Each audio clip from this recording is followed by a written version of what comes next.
एक बड़ा सुंदर चरित्र। एक बार माता पार्वती जी ने शिव जी से संसार में सुख और दुख के बारे में स्मरण किया। आवाज बढ़ाओ। शिव जी से सुख और दुख के विषय में माता पार्वती जी ने प्रश्न किया। थोड़ा ध्यान से सुनना, बड़ा अच्छा चरित्र। काशी में नंदन वन में भगवान शंकर और पार्वती बैठे हैं।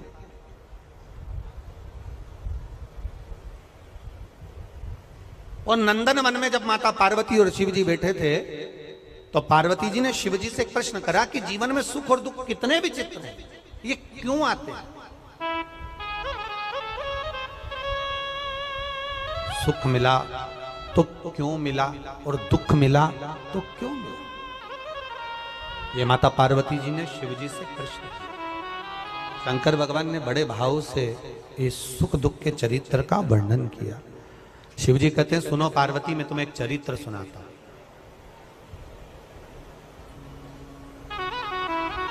नंदनवन काशी में बैठे हैं।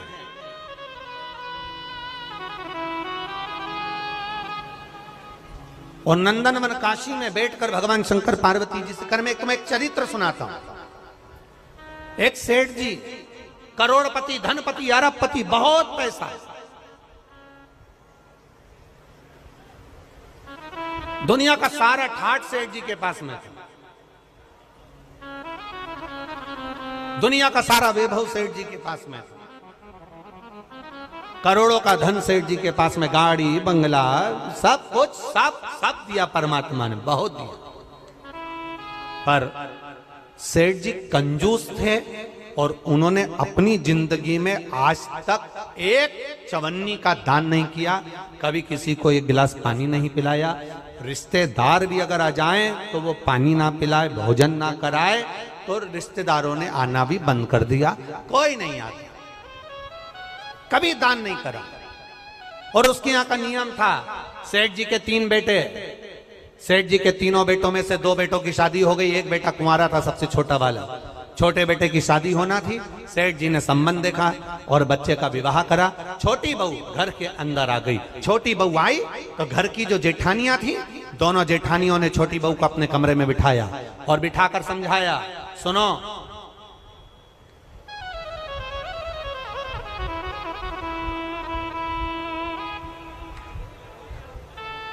पहले ऐसा नियम था, अब आजकल ऐसा नियम तो नहीं है, पर पहले ऐसा नियम था कि लड़के की शादी होती थी और बहू को लेकर आता था ना, तो अपने खुद के घर में बहू को लेकर बाद में आता था। पहले उसको रुकने की व्यवस्था कोई रिश्तेदार के यहाँ, कोई नातेदार के यहाँ, कोई संबंधों के यहाँ, कोई पहचान वाले के यहाँ, उसको बहू को रखा जाता था। बोलो, भोपाल में ऐसा था कि नहीं था? अरे बोलो, जम के तो बोलो, था ना ऐसा? लड़का शादी कर कर बहू को लेकर आया, सीधे अपने घर नहीं आया, पहले उसको कोई मित्र के आदि कादिक पहचान वाले, दीदी, जीजा, बहनोई, नातेदार, रिश्तेदार, कुटुंब, कबीला, अड़ोसी पड़ोसी, रिश्तेदार वाला, उसके यहाँ पर उस बहू को, उस छोरे को, बहू बेटा को वहां रोका जाए। काहे के लिए रोकते थे? उसको रोकने का कारण क्या था? उसको रोकने का कारण केवल एक था। क्यों रोका जाता था?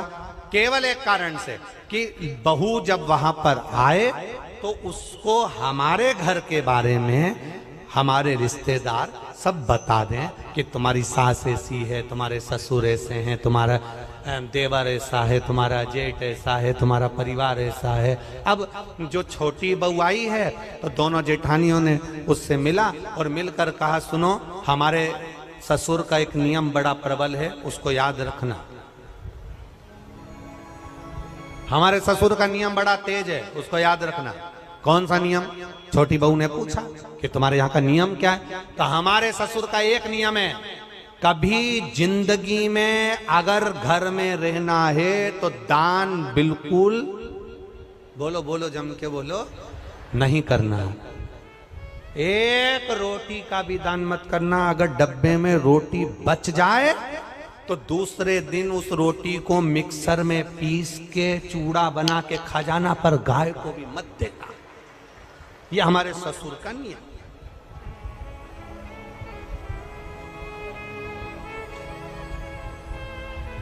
मेरा विश्वास कहता है अपने भोपाल की तो ऐसी बहू नहीं होगी और ना ऐसा कोई रिश्तेदार होगा कि रोटी गाय को भी ना दी जाए, कुत्ते को भी ना दी जाए और पक्षी को भी ना दी जाए। एक विश्वास कहता है मेरा, भरोसा कहता है मेरा, और हमारा भरोसा ये कहता है कि सनातन धर्म में ऐसा कोई व्यक्ति नहीं जो गौ माता को एक रोटी ना देता हो, सब देते हैं। सनातन धर्म में ऐसा कोई, हम दूसरे की कोई बात नहीं कर रहे, हमें अपने घर से मतलब है, हमें अपने घर से। कई लोग आपको मिलेंगे, कई लोग आपको कहने आएंगे, वो दूसरे की बात करेंगे कि उन्होंने ऐसा कर दिया, उन्होंने वैसा कर दिया। हमें दूसरे धर्म से कोई मतलब नहीं, हम अपना घर देखें ना पहले। आज के समय में लोग अपना घर देख नहीं रहे, अपना सनातन धर्म देख नहीं रहे और दूसरे धर्म से मतलब रखे तो क्या मतलब उसका। हमें अपने से मतलब है, अपना घर हम देखें, अपना परिवार हम देखें। कहा हमारे यहां का नियम है, एक रोटी भी गाय को ना जाए, एक रोटी भी कुत्ते को ना जाए, जरा सा भी दान नहीं करोगे। छोटी बहू से कहा नियम याद रखना। छोटी बहू ने मन में सोचा मेरे पिताजी तो हमेशा कहते थे कि दान करो, धर्म करो, साथ जाएगा। दान करोगे साथ जाएगा, रोटी खिलाओगे साथ जाएगा, किसी को पानी पिलाओगे साथ जाएगा, ये बाकी का तो सब यहीं छूट जाएगा। बाकी का जो तुमने दान धर्म पुण्य करा, कथा सुनी, स्मरण करा, कीर्तन करा, मंत्र जाप करा, दान दिया, यही तो साथ जाएगा। अब इस छोटी बहू के पिताजी ने ये समझाया था और ससुर जी कह रहे कि एक अन्न का दान नहीं होना चाहिए, 1 रुपया दान नहीं होना चाहिए। बड़ी बड़ी ठीक है, जाई विधि राखे राम, वो जम के बोला करो जरा, ताई विधि राई। हम तुमसे बार बार इसलिए बुलवाते हैं कि तुम्हारे पास में कोई बैठी हो और वो कर रही हो तो तुम उसके पास में बैठकर कम से कम बोल तो दो। जैसे ही बोलोगी वो भी जाग जाएगी, थोड़ी बहुत तो उठ ही जाएगी। अब छोटी बहू ने कहा ठीक है, जाई विधि राखे राम, ताई विधि, और सीताराम सीताराम सीताराम कही चालू। बहू रहने लगी। 4 महीने बीते, बहू छज्जे में कपड़े सुखा रही थी, गैलरी में कपड़े सुखा। नीचे एक भिखारी आ गया, उसने आवाज लगाई, 3 जन्म से कुछ नहीं खाया है, भूखा हूं, भोजन दे दो। क्या बोला वो? कितने जन्म से? 3 जन्म से कुछ नहीं खाया है, भूखा हूं, भोजन दे दो। बहू कपड़े सुखा रही थी, उसकी आंख में आंसू भर गए। हमारा नियम है, हमारे ससुर का नियम है, दान नहीं कर सकते। अब बोलूं तो बोलूं क्या इसमें?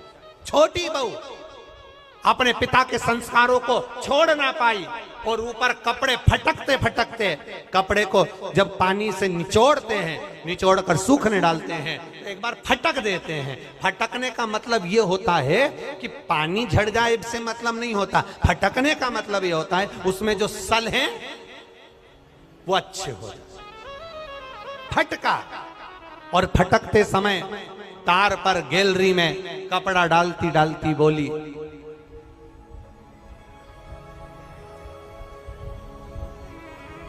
बासी खाना खा रहे हैं, कल हमारा उपास है। क्या बोली? आप भी बोलो, जम के बोलो। बासी खाना खा रहे हैं, कल हमारा उपास है।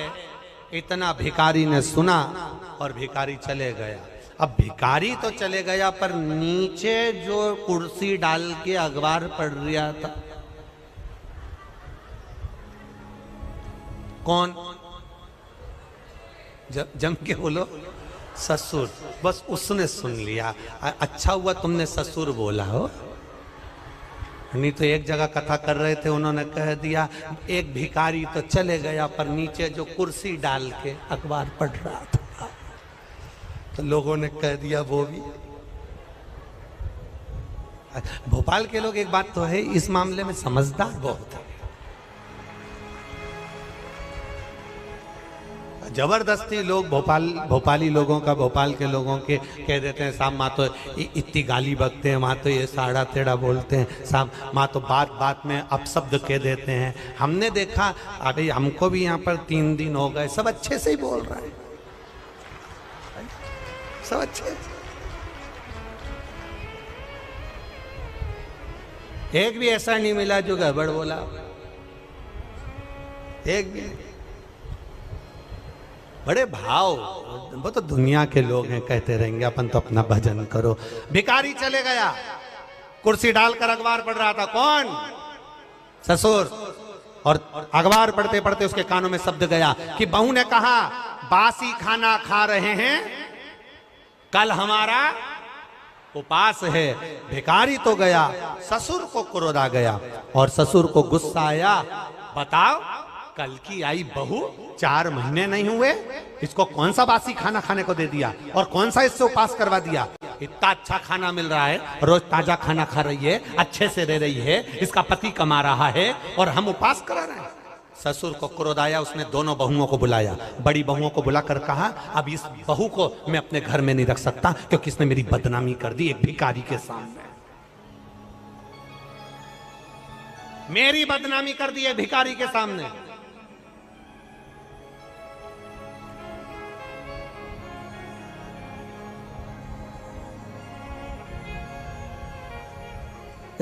होता है एक साज